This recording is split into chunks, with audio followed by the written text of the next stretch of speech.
Hi everyone, thank you for joining me. So I thought I'd give an update on the pirate figure that I'm doing as my tribute to Chris Cortell Classic Plastic 101. As you can see, the pirate is mainly constructed. This arm isn't glued on at present, it's just test fitted there.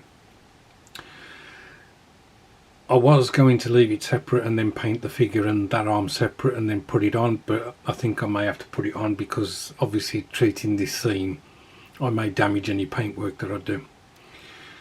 The bandolier, if you like, for the pistols, Kenny from Moonwalker Models,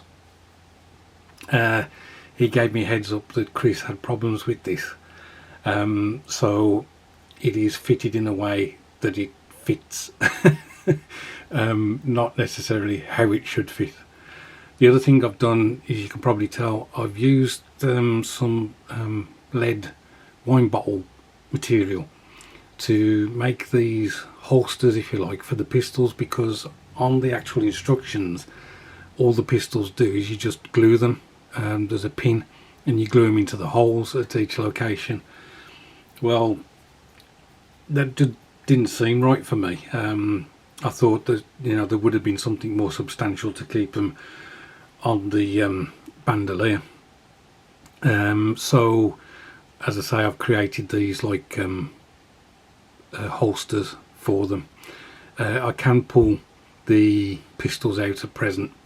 They need a bit more tidy up before I consider painting them. Hopefully I haven't done this lead foil too tight, in that when I paint them and slot them in, I scrape the paint off the pistols. Another issue we've got up here, I don't know whether you can see his beard, he's got these, oh god, what do you call them? Braids. Well, there's two braids that are actually go down this arm, across his shoulder and down his arm. They're not very prominent, certainly not as prominent as these.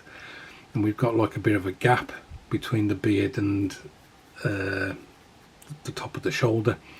So I may just, I don't know whether to use some string to try and recreate the braids and like feather them down from that point to that point, or whether to use some green stuff and try and be clever and sculpt the braids at that point. Again, the issue there is, if I do that, then this arm's got to be secured, because I can't have something that's going across from there down the arm and then try and take the arm off and put it back on. So yeah. There are one or two items that haven't been constructed yet. There's a lantern that's got to go on the back of the deck here, and there's a bottle. I've just got to quickly do those. There's another piece that goes round the back down here, which is apparently the tip of a cutlass and a pool of blood, but the pool of blood looks like I don't know, looks like something's melted. It's very thick, so what I may do is not put that on the deck, leave that area clean and just fill in the hole that's, I think, maybe there to secure it. So there was quite a bit of filling, sanding on this figure. I'm hoping that I have achieved a good result with those seams. Obviously I won't know until I've given it a spray of primer, just to see how bad those seams still are.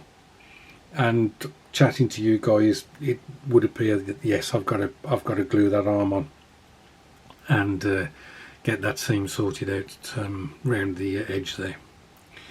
Right, I shall leave it at that. Thank you for the kind comments on the intro video that I did, for your support and encouragement, guys. I really do appreciate it. I'm my own worst enemy at times, so yeah, thanks ever so much. Right, look after yourselves and I'll catch up with you soon.